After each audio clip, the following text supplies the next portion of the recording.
Welcome to the Knowledge Science Pulse podcast, where we discuss the latest developments in artificial intelligence. I'm your host, Sigurd, and today I'm joined by Carsten to discuss two fascinating papers on large language models and training optimization. Carsten, great to have you here. Thanks for having me, Sigurd.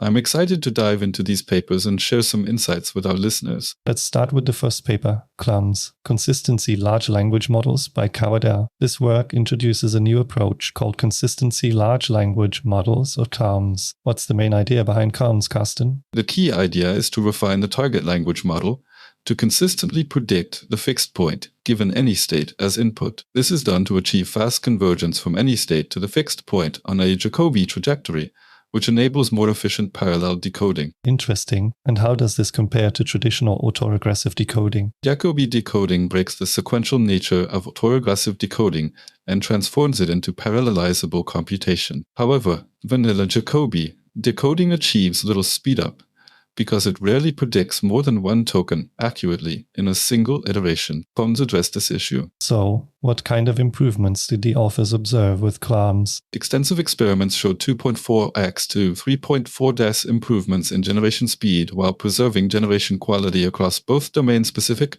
and open domain benchmarks. That's a significant speed up. Wow, that's impressive. Moving on to the second paper is Flash Attention Stable by Golden et al. This work investigates the potential numeric deviation introduced by the widely adopted flash attention optimization. What motivated this study, Carsten? Training instability has become increasingly problematic in large-scale machine learning models, often manifesting as loss spikes. Numeric deviation has emerged as a potential cause, but quantifying it is challenging, given the costly nature of training runs. The authors developed a principled approach to understand the effects of numeric deviation. And what did they find when applying this approach to flash attention? They found that flash attention sees roughly an order of magnitude more numeric deviation compared to baseline attention at BF16, when measured during an isolated forward pass. However, they also performed a data-driven analysis based on the Wasserstein distance to provide upper bounds on how this numeric deviation impacts model weights during training. So, how significant is the numerical deviation introduced by flash attention? Interestingly,